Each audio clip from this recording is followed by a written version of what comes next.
কবিতাটি আবু জাফর ওবায়দুল্লাহ সাহেবের লেখা। কবিতাটি উনি লিখেছিলেন 1952 21শে ফেব্রুয়ারির কালো রাত্রিতে শহীদ মিনারের পাদদেশে বসে।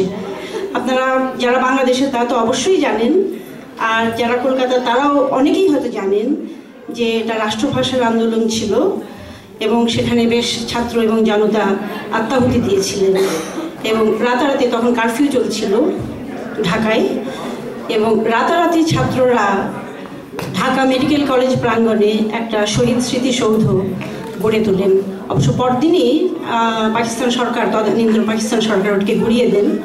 তো সেই কবিতাটি আমি আপনাদের পড়ে শোনাচ্ছি, যেটি সেই রাত্রিতে শহীদ মিনারের পাদদেশে বসে উনি লিখেছিলেন।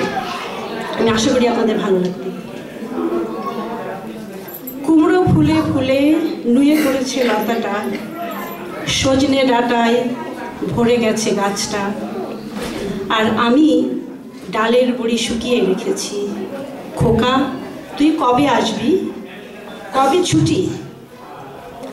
চিঠিটা তার পকেটে ছিল, ছেঁড়া আর রক্তে ভেজা। মা গো, ওরা বলে সবার কথা কেড়ে নেবে, তোমার কোলে শুয়ে গল্প শুনতে দেবে না। বলো মা, তাই কি হয়? তাই তো আমার দেরি হচ্ছে। তোমার জন্য কথার ঝুড়ি নিয়ে তবেই না বাড়ি ফিরব। লক্ষ্মী মা, রাগ করো না। পাগল ছেলে, মা পড়ে আর হাসে। নারকেলের চিড়ে কোটে, উড়কি ধানের মুরকি ভাজে, এটা সেটা আরও কত কি। তার খোকা যে বাড়ি ফিরবে। ক্লান্ত খোকা, কুমড়ো ফুল শুকিয়ে গেছে, ঝরে পড়েছে ডাঁটা, পুঁই লতাটা নেতানো। খোকা এলি?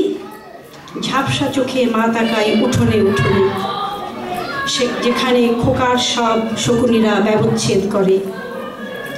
এখন মার চোখে চৈত্রের রোদ পুড়িয়ে দেয় শকুনিদের। তারপর দাওয়ায় বসে মা আবার ধান কোটে, বিন্নি ধানের খই ভাজে। খোকা তার কখন আসে, কখন আসে। এখন মার চোখে শিশির ভোর, স্নেহের রোদে ভিটে ভরেছে। এটুকুই কবিতাটি।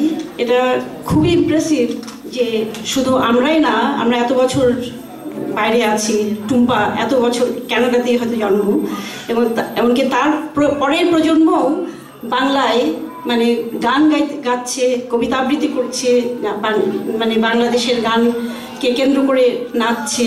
এটা সত্যি অসম্ভব রকম impressive. Thank you so much. ধন্যবাদ।